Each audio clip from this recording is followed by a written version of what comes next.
একটা nuclear bunker. আমরা পাহাড়ের ভেতরে প্রায় 2000 ফুট মাটির নিচে আছি, আর এটা এখনো পর্যন্ত তৈরি সব থেকে বড় নিউক্লিয়ার বম। আমি তোমাদের পার্থক্য দেখাবো এই $50 মিলিয়ন নিউক্লিয়ার বাংকার, এই $30 মিলিয়ন বাংকার, এছাড়া আরো অনেক বাংকার রয়েছে যার শুরুটা হবে এই $1 বাংকার দিয়ে। এটা সেফ। দেখা যাক ভেতরে কি আছে। ও ভেতরটা ভিজে। আমি এখন তোমাদের এই বাংকারটা ঘুরে দেখাবো। ট্যুর এখানেই শেষ হলো। এটা এক ধরনের শিপিং কন্টেনার যা মাটির নিচে চাপা পড়ে রয়েছে। এটা এখনই বেঁকে যাচ্ছে। ওরা আমাকে এটার দাম $1 কেন সেটা বলবে। আমি বলতে চাইছি এটা এক্সপ্লোশনের পরেই হয়েছে। তোমার কি মনে হয় এই বাংকারটা বোমটাকে সার্ভাইভ করতে পারবে? না। দেখা যাক তাহলে। বোমটা ফেলো। হ্যাঁ, কি?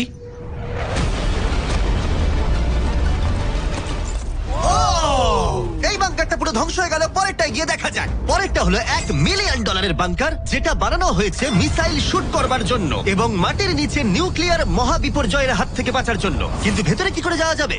যাই হোক, অসংখ্য সিঁড়ি দিয়ে নিচে নামবার পরে আর একটা 3175 কেজির দরজা খোলার পরে, এটার ওজন 3175 কেজি, তুমি পৌঁছবে বাংকারের কেন্দ্রে। ও মাই গড। এটা দেখে পুরো স্টার ওয়ার মনে হচ্ছে। এই রুমটা থেকে মিসাইল লঞ্চ করা হয়। এই ফ্যাসিলিটিটা নিউক্লিয়ার অ্যাটাক থেকে বাঁচানোর জন্য তৈরি করা হয়েছে। চাইলে অ্যাটাকও করা যাবে। আমরা যে মেঝেতে দাঁড়িয়ে আছি সেটা আসলে ছাদ থেকে ঝুলন্ত বিশাল প্ল্যাটফর্মের মতো ঝুলছে। এভাবেই বানানো হয়েছে। এই 8খানা স্প্রিংই এই বিল্ডিংটাকে ধরে রেখেছে। এটা বিশ্বাস করা কঠিন যে 50 বছর আগে আসলে এটা একটা মিসাইল কমান্ড সেন্টার ছিল, কিন্তু এখন এই মানুষটা এটাকে একটা লুকোনো সুরক্ষিত বাংকারে পরিণত করেছে, যা যে কোনো মহাবিপর্যয়ের সাথে লড়াই করতে পারবে। সরকার তোমাকে এটা করতে দিল কি করে? ভাই বাথটব এখানে। আচ্ছা, তোমার কি মনে হয় আমার বন্ধুদের আইকিউটা কেমন? আমার মনে হয় খুব একটা বেশি নয়। আমরা আরো 2টো ফ্লোর নিচে নামবো। এটা হচ্ছে সবচেয়ে লোয়েস্ট পয়েন্ট। আমরা এখন 5 তলা মাটির নিচে আছি। এটা কিচেন, এন্টারটেনমেন্ট এরিয়া, কিন্তু সবচেয়ে ভালো পার্ট হলো এই ক্লাবটা। Wow! এই মানুষটা অ্যাকচুয়ালি পার্টি করছে মাটির 5 তলা নিচে। নোলানকে এখানে ইনভাইট করা হয়নি। আমি এই জায়গাগুলো সকলকে দেখাই না। Wow! এগুলো কেউ দেখতে পায় না। এরপরে ও আমাদের নিয়ে গেল এই বাংকারের একটা সিক্রেট জায়গায়, নিউক্লিয়ার অ্যাসাইলামে, যেখানে কয়েক যুগ আগে একটা আসল নিউক্লিয়ার মিসাইল রাখা হতো। না, জিমি এদিকে এসো। ও দাঁড়াও, এটা কি? ওইখানে যাওয়াটা সেফ হবে? হ্যাঁ? না। দাঁড়াও কার্ল, ও কিন্তু বললো এটা সেফ নয়। লাইটগুলো নিভিয়ে দিলে কেমন লাগবে? আমি জানি না ঠিক। ও ভাই, আমার সত্যি ভয় লাগছে। আরে আমি তো কিছুই দেখতে পাচ্ছি না। আশ্চর্যের বিষয় হলো আমরা তো সবে শুরু করেছি। এই ভিডিওর পরের বাংকারগুলো দারুণ। ক্রমশ এগুলো আরো বড় হবে এবং আরো বেশি দামি হয়ে উঠবে। কিন্তু যদি তোমরা কেউ এটাকে বানাতে চাও, তাহলে এটা অনেকটা এরকম দেখতে লাগবে। আমাদের পায়ের নিচে সিক্রেটলি লুকানো, যার দাম হলো $3 মিলিয়ন। চলো আমাকে ফলো করো সবাই। ও আমি কিন্তু বাংকারের ভেতরে যাচ্ছি। ভাই, এটা কিন্তু সত্যি অসাধারণ।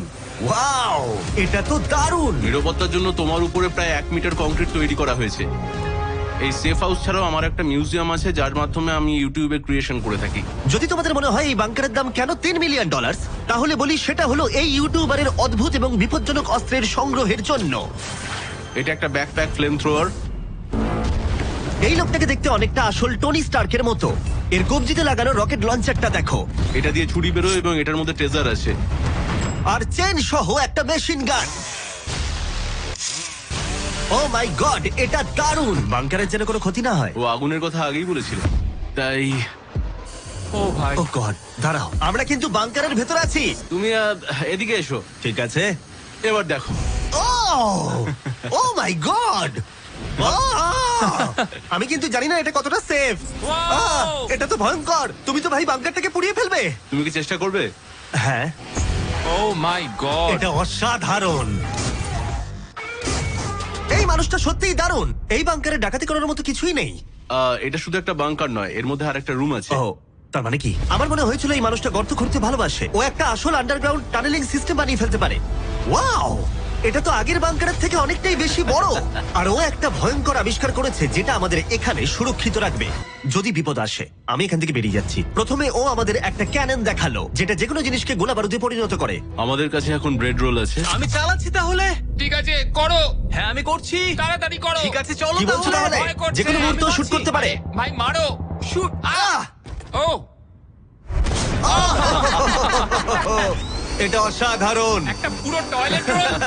বাংকারের এই অংশটা আমাদের প্রোটেক্ট করবার জন্যই, কিন্তু কলিন যদি এটা করে তাহলে সেটা কতটা হবে বলতে পারছি না। এই বেলটা থেকে ছুরি বেরোয়।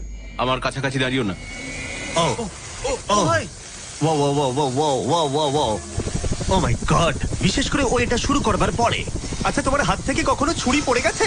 না, ঠিক আছে ঠিক আছে, এটা বন্ধ করো বন্ধ করো বন্ধ করো। তুমি এটা করতেই পারতে ছুরির বেল্টটা না থাকলে। হ্যাঁ, কিন্তু এটা খুবই অসাধারণ।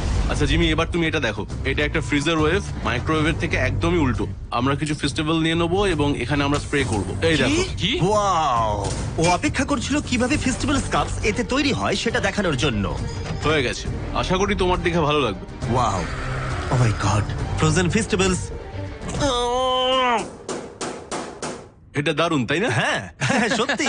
কিন্তু কলিন এটাকে যতটা নিরাপদ মনে করে, তার সাথে এই $5 মিলিয়ন আইল্যান্ড প্যারাডাইজের প্রেসিডেন্সিয়াল বাংকারের কোনো তুলনাই হয় না। ও এখানে খুব বাজে আরে, গন্ধ বেরোচ্ছে। এটা খুব বেশি মনে নাও হতে পারে, কিন্তু 1961 সালে মার্কিন যুক্তরাষ্ট্রের সবচেয়ে সুপরিচিত রাষ্ট্রপতিদের মধ্যে একজন JF কেনেডির জন্য এটা যথেষ্ট ছিল। ও মাই কি? গড! মানে তুমি বলছো জেএফকে এটাতে থাকতো? কিন্তু হ্যাঁ, এটা এখন একটা আবর্জনা। এটা হলো প্রেসিডেন্সিয়াল বাথরুম। তুমি বলছো এটা 5 মিলিয়ন? কিন্তু দারুণ ব্যাপার হলো, এই $1 বিলিয়ন বাংকারটা এতটাই সুরক্ষিত যেখানে নিউক্লিয়ার এক্সটেনশনের পরেও তুমি সার্ভাইভ করতে পারবে। এটা খুব একটা বড় নয়। আমি আশা করি যে এফকে এই ভিডিওটা দেখবে না। এরম বাঙ্কার দেখে ওর মন খারাপ হয়ে যাবে। আমার সেরকম কিছু মনে হচ্ছে না। এবার তাহলে অতীতের বাংকার থেকে চলো ভবিষ্যতের বাংকারে যাওয়া যাক। $30 মিলিয়ন বাংকারে সবাইকে স্বাগত। এটা একটা 15 তলার বাংকার। এটা বেসিক্যালি একটা আন্ডারগ্রাউন্ড স্কাই স্ক্র্যাপার, যার ভেতরে 75 জন মানুষ যে কোনো কিছুর হাত থেকে সার্ভাইভ করতে পারবে। প্রথমত এগুলো হলো আর্মার বসানো স্টিলের দরজা। এই দরজাগুলো 2 ফুট পুরু। দরজাটা ভাঙতে গেলে কতগুলো আরপিজির দরকার হতে পারে? মনে হয় 3টে। আর যদি এটা সেফ বলে না মনে হয়, তাহলে ওপরে 24 ঘন্টার জন্য স্নাইপার সিকিউরিটি মজুদ রয়েছে। আর ল্যানির ফেভারিট বন্দুক। ও মাই গড, তাহলে তুমি যুদ্ধের জন্য প্রস্তুত? আমরা কোনো কিছু চুরি করতে দেবো আমি না। একটু ধরতে পারি?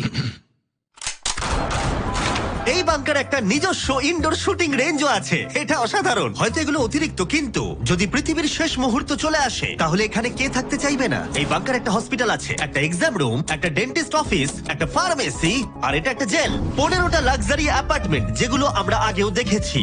ও ভাই, এখানটা আমার দেখো, মনে আছে। 5 বছর আগে আমরা একটা ভিডিও খুঁজে পেয়েছি যেখানে আমরা 24 ঘন্টা বাংকারে কাটিয়েছিলাম। দেখো কতটা আলাদা। তখন ইয়াং ছিলাম। এই অ্যাপার্টমেন্টটা মাটির 15 তলা নিচে অবস্থিত। এটা অনেকটা সুন্দর। বেশিরভাগ মানুষের বাংকার অ্যাপার্টমেন্টের চেয়ে এই ওয়াশিং মেশিন ড্রায়ারটা অসাধারণ। আর এর 14 তলায় অন্যান্য সুযোগ সুবিধা রয়েছে। চ্যান্ডেলার আর বাকিদের বলো না, ওরা হিংসা করতে পারে।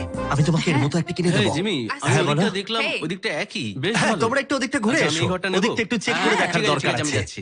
আমি কিন্তু এই ঘরটা নেবো। আর যদি তোমরা ভাবো ওরা এখানে কি খায়, এটা আমাদের গ্রসারি স্টোর। এটা তো দেখছি সত্যি অসাধারণ, একটা দারুণ ব্যাপার। তোমাদের সবার ক্যানে বেগান আছে? যদি বেকানি না থাকে তাহলে বাংকারের মানে কি? ক্যানের মধ্যে? আর যদি তোমরা ক্যানের বেকন ট্রাই করতে না চাও, এটা হলো হাইড্রোপনিক্স এর এন্ট্রেন্স। ওয়াও, এটা হলো সম্ভবত এই বাংকারের সব থেকে ইম্পর্টেন্ট রুম। এখানে মাটির বদলে হাইড্রোপনিক্স বিভিন্ন ধরনের গাছপালা জন্মাতে জল ব্যবহার করে, যার ফলে এখানকার বাসিন্দাদের জন্য খাদ্য ভাণ্ডার অসীম হয়। আর তারপরে শেষ পর্যন্ত আমরা পৃথিবীর সব থেকে সুরক্ষিত পুল দেখতে এলাম। ও মাই গড, সত্যি বলছি, আমাদের ভিজিট করা বাংকারগুলোর মধ্যে এটাই সব থেকে ভালো এখনো পর্যন্ত। এখানে একটা পুল আছে, রয়েছে অসীম খাদ্য ভাণ্ডার, একটা জিম, আর একটা পাথরের প্রাচীর। আমি জানি না এর থেকে ভালো কিছু হয় কিনা, কিন্তু তবুও এর থেকে দামি বাংকার এখনো রয়েছে। চলো একটু গিয়ে দেখা যাক। আর এবার $50 মিলিয়ন বাংকার, যেটা এই সাধারণ বাড়িটার নিচে অবস্থিত, যার চারপাশটাও সাধারণ, কিন্তু মাটির 30 ফুট নিচে গেলে তুমি সব থেকে দামি এবং অদ্ভুত বাংকার খুঁজে পাবে এই পৃথিবী। চলো একটু গিয়ে দেখা যাক। আর এর ভেতরে রয়েছে একটা সাধারণ রুম, কিন্তু লিফট খোলার জন্য একটা গোপন কোড আছে। তিনটে ঝাপসা করো, কারণ এটা দেখালে মুশকিল। ঠিক আছে, 1 2 3, আর এভাবেই লিফটটা খুলে গেল। ঠিক আছে, তাহলে তোমরা রেডি? এখন আমরা মাটির নিচে 3 তলায় যাব। পেছনে খুলে স্পষ্ট দেখতে পাবে এগুলো পাথর আর সিমেন্ট। আমরা অনেক নিচে যাচ্ছি, অনেকটাই। সত্যি দারুণ। আমরা তো নেবেই যাচ্ছি। ঠিক আছে। আর ও মাই গড, ও এইটুকু ভাই, এটা জায়গায় কি? এত কিছু ধরলো কি করে? এটা তো অসাধারণ। এই $50 মিলিয়ন বাংকারটা ডিজাইন করা হয়েছে যাতে মনে না হয় বাংকারই ভাই, আছি। দেখো কার্পেটটা একবার দেখো। এটা কি কার্পেট নাকি ঘাস? আমি জানি না, কিন্তু এটা দারুণ। যদি তুমি একটা বাংকারের ভেতরে 100 বছর আটকে থাকো, তাহলে এই বাংকারটা সম্ভবত তুমি চুজ করবে, কারণ এটা বাংকার বলে মনেই হয় না। এটা যেন মুক্ত এলাকা। এই গাছগুলো ওরা কত সুন্দর বানিয়েছে। ওই দেখো ক্রিসমাস ট্রি। যদিও ক্রিসমাস 9 মাস আগে চলে গেছে, আমার মনে হয় এটা এখানেই রাখা থাকে। চলো তাহলে এবার পুরো বাংকারটা ঘুরে দেখা যাক। এই জায়গাটা আমরা এক্সপ্লোর করব। আর এই বাংকারটা হচ্ছে সব থেকে ও! সামলে জিমি। যে বাংকারটা বানিয়েছিল তার হাইট ছিল বোধহয় 5 ফুট।